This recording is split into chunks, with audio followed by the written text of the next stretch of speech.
11 साल हिंदुस्तान का golden time है, गोल्डन पीरियड है। हर क्षेत्र में, हर वर्ग के लिए इस दौरान काम हुआ। पहले हम डिफेंस में, और वो हमारी ब्रह्मोस मिसाइल का असर पूछ रहा तो पाकिस्तान से जाकर पूछ रहा। जितने हमारी सरकार आने से पहले हाईवेज थे,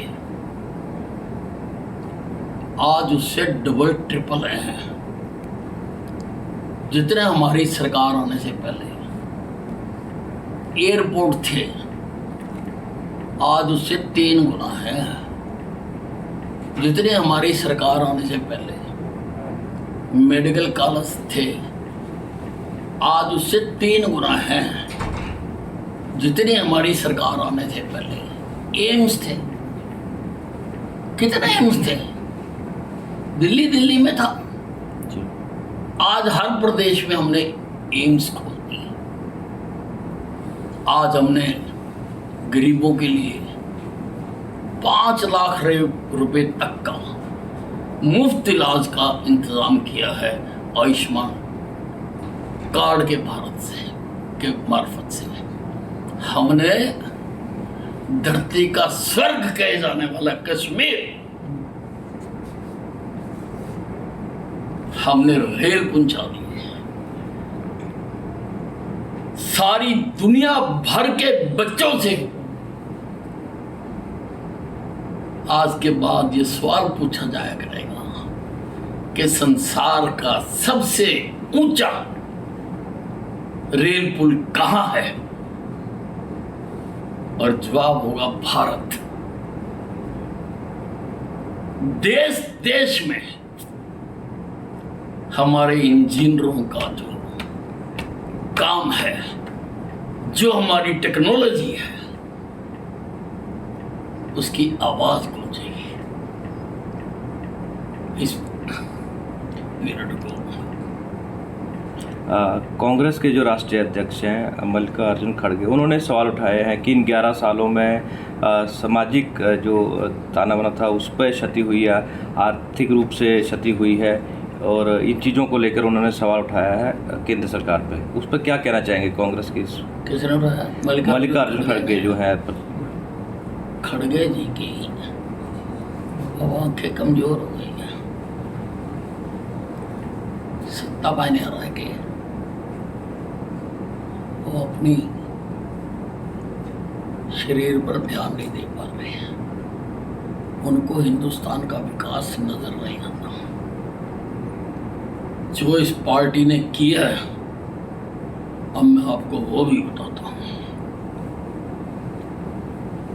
सिंधु का पानी जिस पर हमारा हक था, सिंधु तो नाम ही हिंदू बना उससे। सिंधु हमारी धार्मिक नदी थी। इन कांग्रेस के नेताओं ने उसका 80% पानी पाकिस्तान को दे दिया था। 80%। इन्होंने कश्मीर में धारा 370 लगा के कश्मीर को हिंदुस्तान से अलग कर दिया। महाराजा हरि सिंह ने उसी विलय पत्र पर हस्ताक्षर किए थे जिसके ऊपर 550 रियासतों ने किए थे। वो सारी की सारी रियासतें हिंदुस्तान में थी, और इसका कश्मीर का हिस्सा पाकिस्तान ने कब्जा कर लिया। पहले हमारी सेनाएं पहुंच गई नहीं वहां पर। जब गई, इन्होंने जीतना शुरू किया, तो हमारे उस वक्त के प्रधानमंत्री मोदी ने यूएनओ में जाके एक तरफा सीज फायर अनाउंस कर दिया, और वो पीओके बन गया। हमेशा के लिए वो मुसीबत बन गया। उसको लेने का एक अवसर आया था।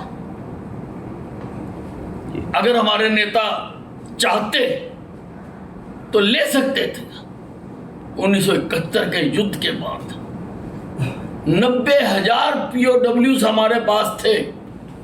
हम चाहते तो पाकिस्तान से सौदा कर सकते थे। अगर हमारे राजनेता चाहते, ये कांग्रेस पार्टी चाहती, तो हम उनसे सौदा कर सकते थे और वो घुटने टेक के POK हमें देते, क्योंकि उनके पास सारे देश में POW से रिहा कराने का दबाव था।